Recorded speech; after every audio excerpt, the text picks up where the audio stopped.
Week 15 saw a ton of action in the NFL. There were a number of interesting games that were played this week. And going into week 16, the playoff picture is as unclear as ever. Let's get into it. This is the Sports Ball Network's NFL Week 15 breakdown.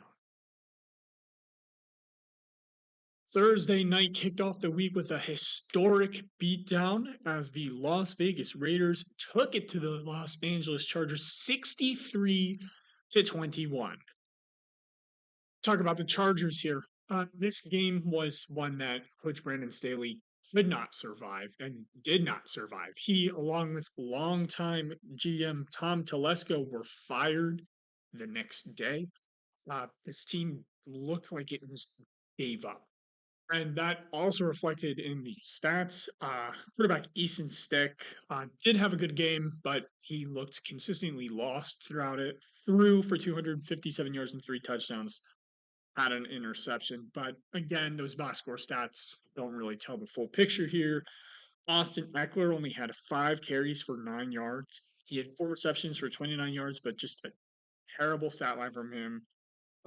Joshua Palmer, 4 receptions for 113 yards and a touchdown. Most of his yards in the touchdown came on a long bomb in the third quarter, which pretty much was a Hail Mary. The defense, only a single sack. Just terrible, terrible game all around. Not surprised to see the Chargers taking drastic measures after this one.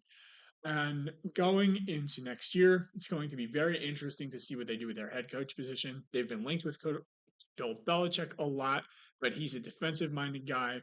They obviously have quarterback Justin Herbert and a ton of talent on the offensive side. Uh, and things have not worked out for this team as of late when they pick up defensive coaches. So we'll see what happens here. The Raiders, 6-8 now. They have revived, I would say, their playoff hopes. They're still an outsider looking in with teams like the Bills, the Texans, a couple games ahead of them with only 3 left to play, but they technically have a chance. Rookie quarterback Aiden O'Connell had a great game, 248 yards, 4 touchdowns. He looked great throughout. Running back Zamir White filling in for the injured Josh Jacobs, 69 yards and touchdown on the ground. Devontae Adams, 8 receptions, 101 yards and a touchdown. Rookie tight end Michael Mayer, 4 receptions, 39 yards and a touchdown. The defense, interception, 3 sacks, 2 touchdowns, and multiple fumble recoveries. They had 4 forced fumbles, and 3 of them recovered. Just dominant day by them. For the Raiders, I'm going to be interested to see if they keep interim head coach Antonio Pierce. Last time the team had a decent interim head coach, they made the playoffs, but ended up going in a different direction, bringing in Josh McDaniels. Obviously, we know how that worked out. So we'll see if the Raiders make the same mistake again. I don't think they will, but who knows? This game, though, overall, pretty much perfect for the Raiders. Great culture builder and a great way for them to perform in their new market, build up new fans, and I'm personally excited to see what they have in the future as a result. NFL fans woke up Saturday morning to a triple header. What a treat. 3 great games. First one was the Bengals Vikings. Bengals ended up taking this one 27-24 in overtime. As of now, don't blink, but Cincinnati's a 6 seed in the AFC. Who would have thought they'd be here after Joe Burrow got hurt for the rest of the season? He was out for the year. Everybody thought their chances were done. But to quarterback Jake Browning's credit, he's kept this team more than afloat. He was great again this game, 324 yards, 2 touchdowns, and an interception. Just really poised, made a ton of good decisions, great throws, and he's got this team playing playoff football right now. Joe Mixon, 10 carries, 47 yards, a touchdown on the ground. T. Higgins, 4 receptions, 61 yards, 2 touchdowns. Jamar Chase, 4 receptions, 64 yards. Tight end Tanner Hudson, 5 receptions, 49 yards. The defense, 2 interceptions, 3 sacks. Just a great game by the Bengals that firmly keeps them alive in the playoff picture.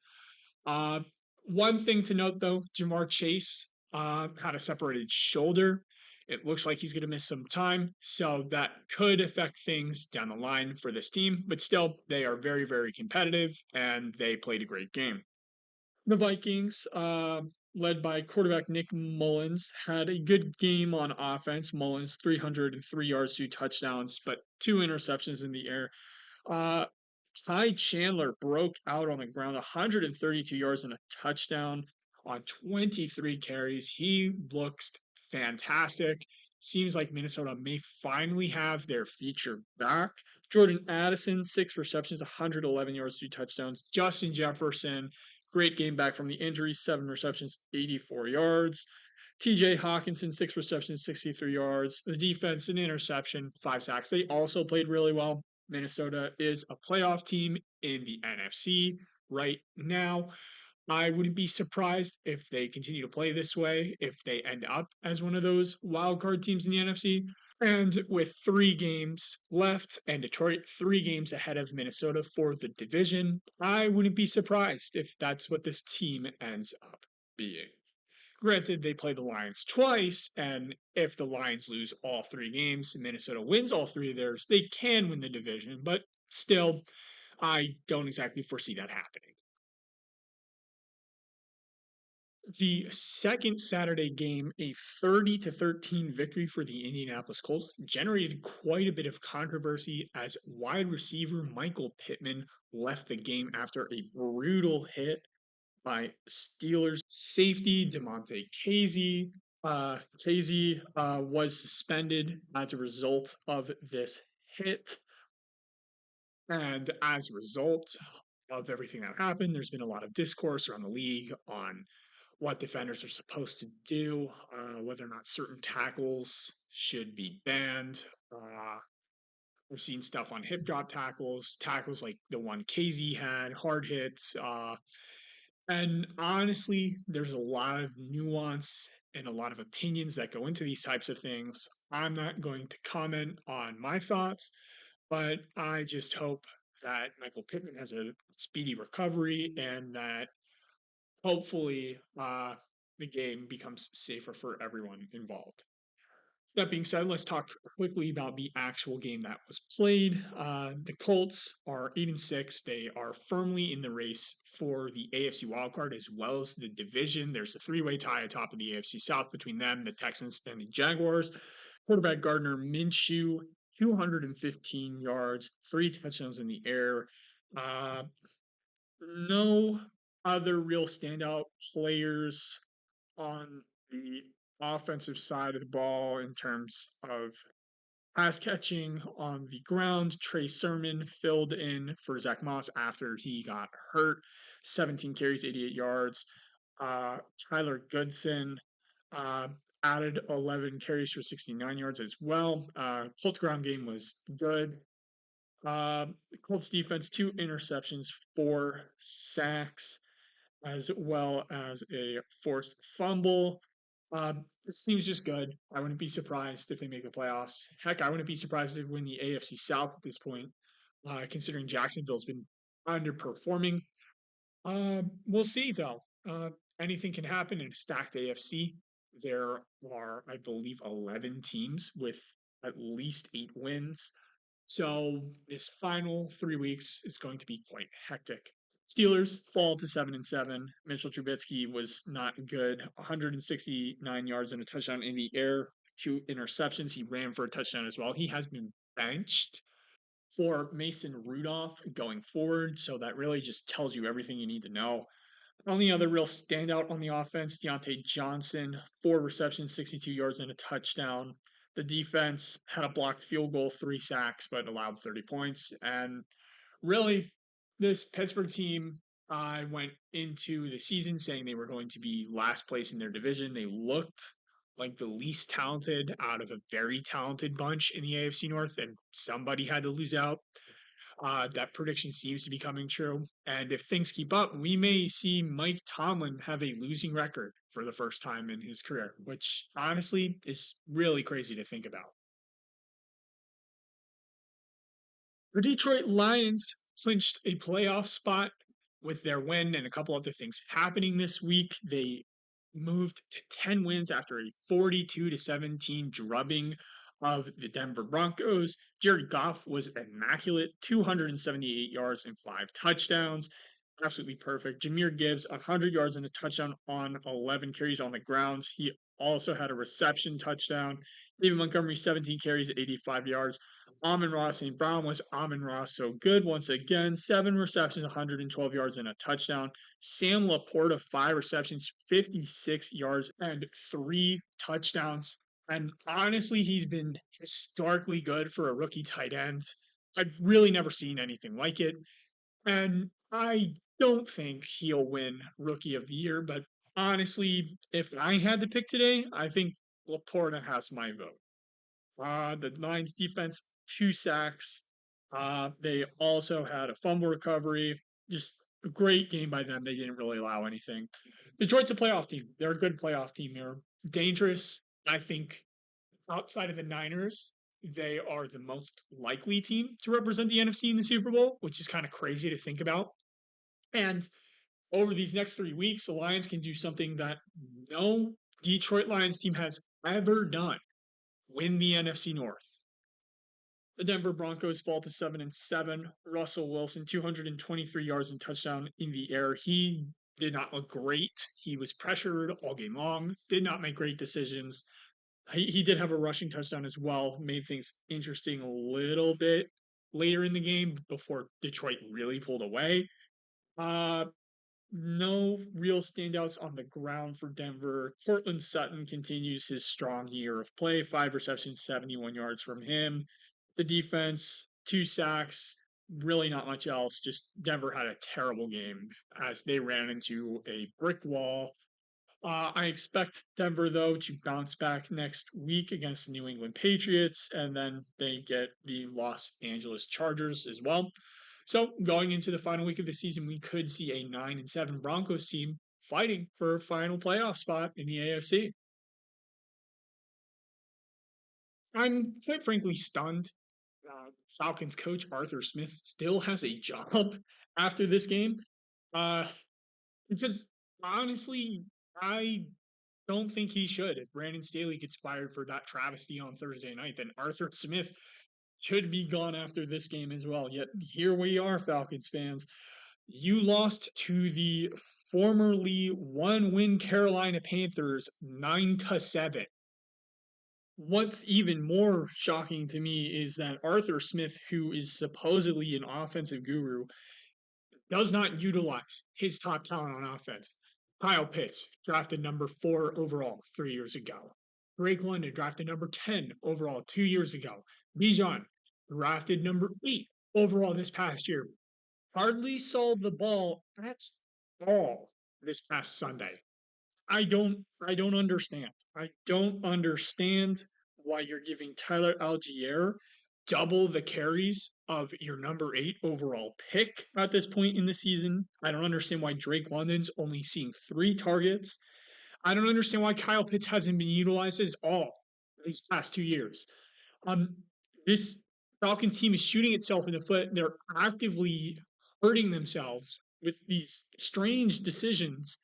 And in a game which they should have won and quite frankly needed to win to stay in the NFC South division race and the NFC wildcard playoff race, they collapsed. The Falcons are now 6-8, and honestly, I don't really see them winning another game. They play Indianapolis, they play a frisky Chicago team, and they play the Saints to end the season. So yeah, I just don't get it. I don't get the Atlanta Falcons. I don't get what they're doing, and I don't understand why coach Arthur Smith has not been fired yet. The Carolina Panthers moved to 2-12 on the season. Bryce Young did not look good. He got 167 yards through the air. Chuba Hubbard, though, on the ground looked great. 22 carries, 87 yards. Adam Thielen, really nothing special here. 4 receptions, 43 yards. The defense had an interception. Of course, they only allowed 7 points to the Falcons. They had a fumble as well, but Carolina's the worst team in the NFL. I'm stunned they won this game, but And again, this is the Arthur Smith-led Atlanta Falcons, so really, I shouldn't be surprised by anything at this point. The Cleveland Browns secure a winning season. This is their second in the past 3 years. They moved to 9-5, beating the Chicago Bears 20-17. Quarterback Joe Flacco was true to his reputation as a gunslinger. He threw for 374 yards, 2 touchdowns, 3 interceptions. Just absolutely just cucked it. Football everywhere. He's really fun to watch. Browns didn't do much on the ground this game. Jerome Ford was the leading rusher, 8 carries for 20 yards. Mari Cooper, 4 receptions, 109 yards, and a touchdown. Tight end David Njoku had a great game as well, 10 receptions, 104 yards, and a touchdown. The defense had 2 interceptions, 3 sacks. Just was its usual dominant self. Had a fumble recovery, and this Cleveland team really looks like a team that no one wants to face in the playoffs. They're really well coached. They're really, really talented. And quite honestly, they're playing good football at just the right time, which is a recipe for a deep, deep playoff run. Bears, meanwhile, leave this game with a number of questions. Quarterback Justin Fields struggled, only 19 of 40 on the day for 166 yards, a touchdown, those 2 interceptions. He added 30 yards on the ground as well. A lot of people are questioning whether or not he should be the starter going into next year, with Chicago projected to have the number 1 overall pick via Carolina. They'd have their pick of the quarterbacks. Very interesting discussion there. DJ Moore, 4 receptions, 52 yards. Cole Kmet, 5 receptions, 23 yards, a touchdown. Roshan Johnson led the way on the ground, 5 carries, 36 yards. Chicago just struggled all day against a really good Browns team. The defense, though, did have a great game, 3 interceptions, 4 sacks. That unit is really coming into its own as the season wraps up. And looking ahead to the 2024 season, I wouldn't be surprised if the Bears defense takes another huge leap forward, potentially is a top 10 unit we're talking about next year. Very interesting to see what Chicago's going to do in the draft. Very interesting to see how this team improves. See if they end up firing their coach, making some changes in the front office. But Bears fans going into next year, I would say you should have a lot of optimism. There's a lot of things that your team can do and a lot of ways they can move forward and get better. The Tampa Bay Buccaneers moved to 500 with their 34-20 win over the Packers in Lambeau. Baker Mayfield, what do we even need to say about him? He had a perfect game, perfect passer rating, and he's the first quarterback in NFL history to ever do that as the away starter at Lambeau Field. 381 yards, 4 touchdowns, just phenomenal. John White continues to be great on the ground and in the air. 89 yards on 21 carries, 2 receptions, 50 yards, and a touchdown for him. Chris Godwin had a breakout game. His first really amazing game of the season. 10 receptions, 155 yards. Mike Evans, 4 receptions, 57 yards, and a touchdown as well. Defense, 2 sacks. Really, though, they also had a fumble recovery, but they didn't do like a ton. They didn't need to. The offense was just phenomenal all game. Like we've said and like we've been saying for the past few weeks, wouldn't be surprised if it's the Buccaneers or the Saints who end up taking this division. Personally, I think the Bucs would be a little bit more fun in the playoffs to watch, but that's just me. And this is from the guy who thought they were going to be one of the worst teams in the NFL this year. Really surprised and happy with the way their season has gone.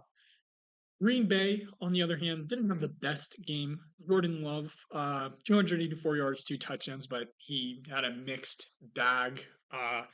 Aaron Jones returning from injury. He had 13 carries for 53 yards. Looked okay.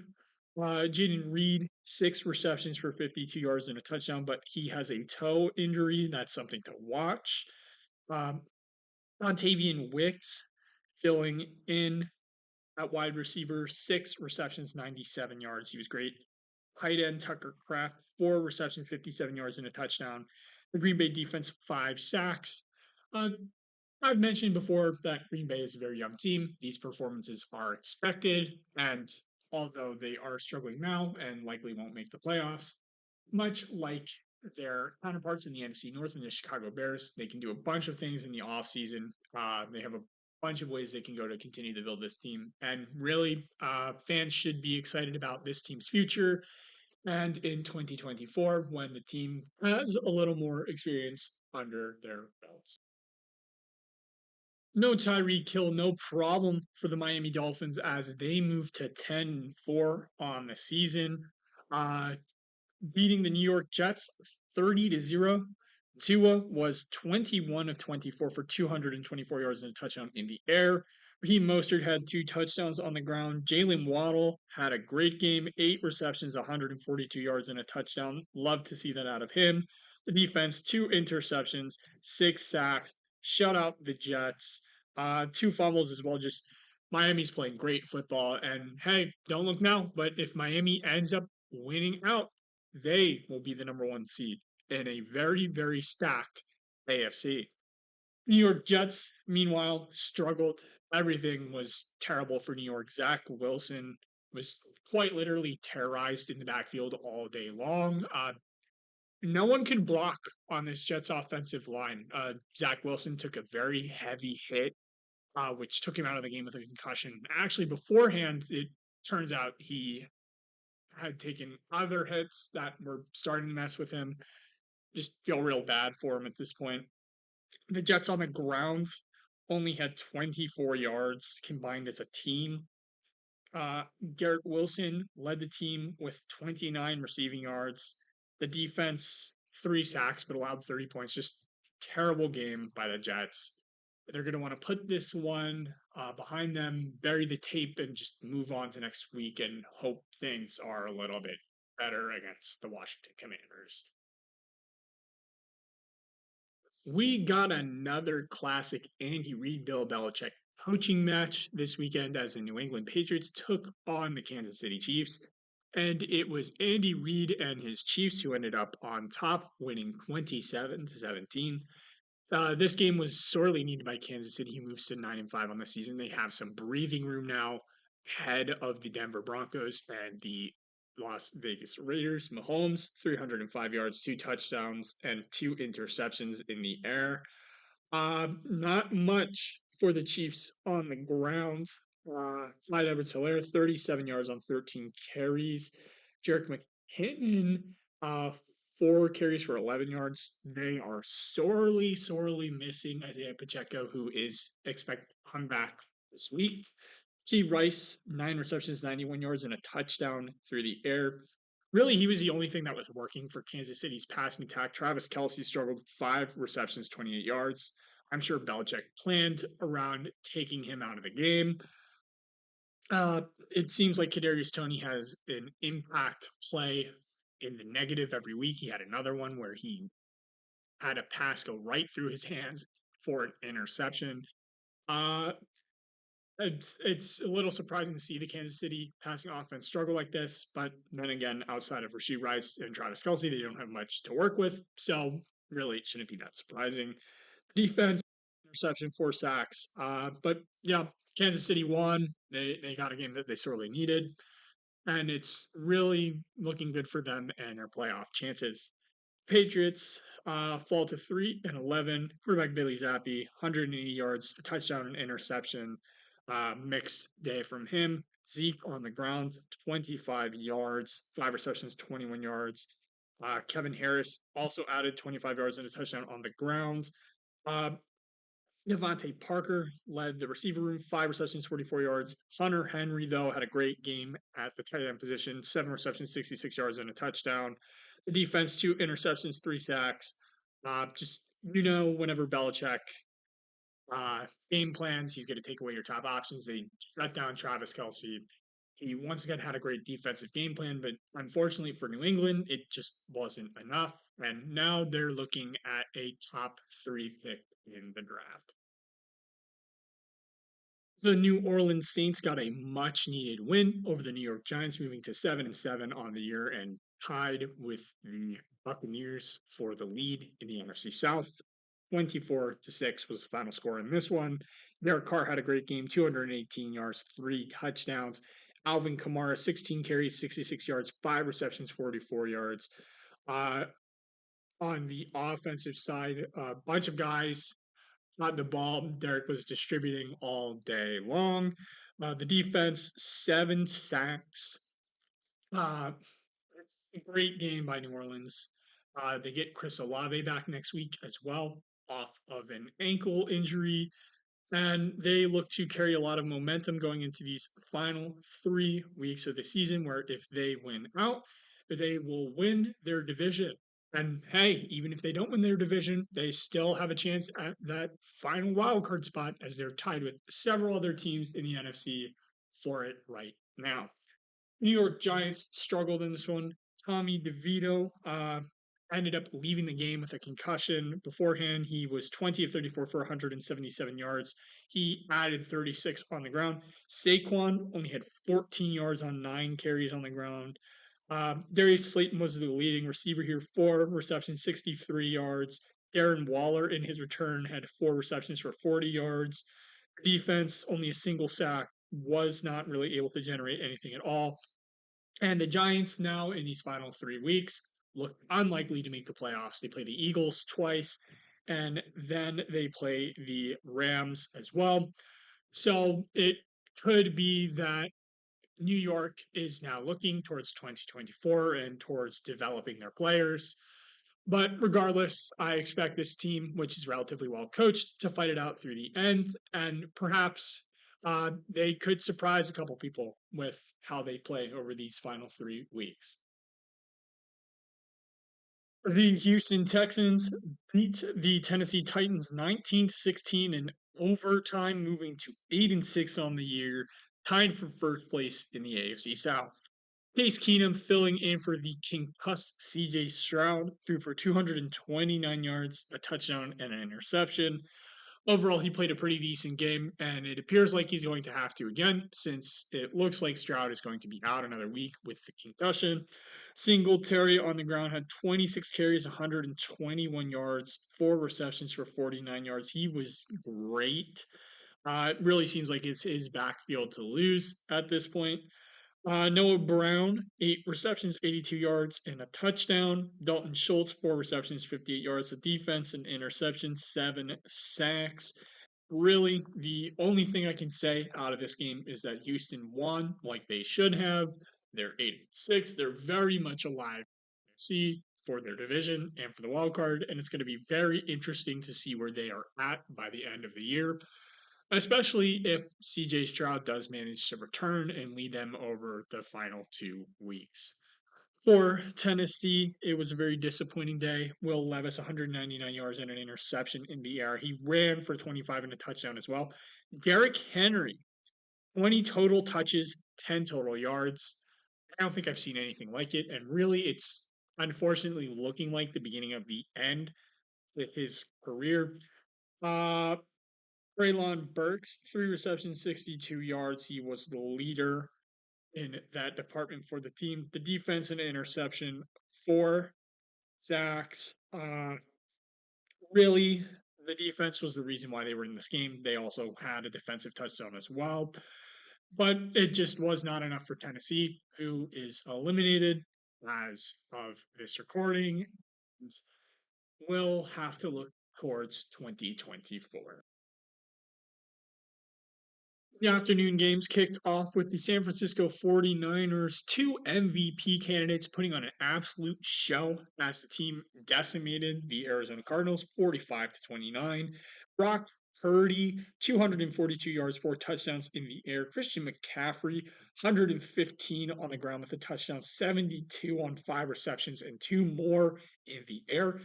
Both of them are fantastic. I would not be shocked at this point either Purdy or McCaffrey wins the MVP this year. I really could see it going to either. Debo, 4 receptions, 48 yards, 2 touchdowns. He was great. Kittle, 2 receptions, 54 yards. The defense, 2 interceptions, 3 sacks, a defensive touchdown. Just San Francisco's the best team in the NFL right now. I don't really think many will disagree outside of people who think Baltimore is. We'll find out between those two teams on Monday night. Regardless, San Francisco is the heavy favorite to come out of the NFC. They are the most likely to get the number one seed, and outside of maybe Detroit or Dallas and Philadelphia, if they play well, I don't really see anyone beating them in the playoffs. Um, Cardinals now 3-11 had a mixed day. Kyler Murray 211 yards, a touchdown and two interceptions in the air. James Conner 86 yards and a touchdown on the ground. Amari DiMarcardo added 64 and a touchdown on the ground as well. Trey McBride, 10 receptions, 102 yards. He's really been awesome for them at the tight end position. Uh, Elijah Higgins, 4 receptions, 44 yards, and a touchdown as well. The defense did not do anything, though. They could not stop San Francisco in the slightest, and that is ultimately why they lost this game. But nobody really expected the Cardinals to win this game. And again, this is a year where they're rebuilding, they're retooling, and they're trying to establish their culture. So the fact that they were fighting until the end is a good sign of that. The Los Angeles Rams moved into the final NFC wildcard spot this week with their 28-20 victory over the Washington Commanders.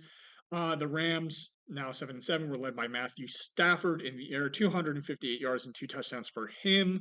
Kyron Williams on the ground put up 152 yards and a touchdown, as well as a 2-point conversion. He's been phenomenal for them. Cooper Kupp, 8 receptions, 111 yards, and a touchdown. Puka, though, struggled a little bit. 5 receptions, 50 yards. Still doesn't matter. The defense played great as well. They had an interception, a sack, a field goal block. The Rams look like they're playing playoff football. I can't see them losing out on one of those wild card spots. I imagine potentially Minnesota could fall off, but LA's playing good, and they are a dangerous team that I don't think anybody really wants to face at this point in the season. Washington, meanwhile, continues their struggles. Sam Howell was benched in this game before he was. He threw for 102 yards, a touchdown, and interception on 11 for 26 passing. Jacoby Brissett filling in 8 out of 10, 124 yards, 2 touchdowns. Uh, Sam Howell was named the starter, but it's going to be very interesting to see what Washington does moving forward. Howell has been pretty good for most of the season. He has tapered off these past couple weeks, but I view that largely as a product of the Washington offensive line and just general bad play calling by Eric Bieniemy. But still, we'll see. Antonio Gibson only 15 yards on the ground. Chris Rodriguez added 35, though. Terry McLaurin had a great game, 6 receptions, 141, and a touchdown. Curtis Samuel, 5 receptions, 41 yards, 2 touchdowns. Those two were great for this team. The defense, 3 sacks, but really not much was going right for Washington on that end. They did have a fumble recovery as well, but didn't really matter. This team is bad. They are struggling right now, and I would not be surprised if at the end of the season they just clean house and look to have a new slate moving forward. Does anyone want to play the Buffalo Bills right now? If you do, raise your hands. Because I certainly would not. As Buffalo dominated Dallas 31-10. And this time it wasn't on the back of quarterback Josh Allen, who described himself as the guy who just rode along the rest of the project and got an A. And looking at his stat line, I can see why he'd say that. Only 7 for 15 passing, 94 yards and a touchdown, 24 yards and a touchdown as well on the ground. But to be honest, the conditions were terrible in Buffalo. They were never going to really pass a lot, anyways.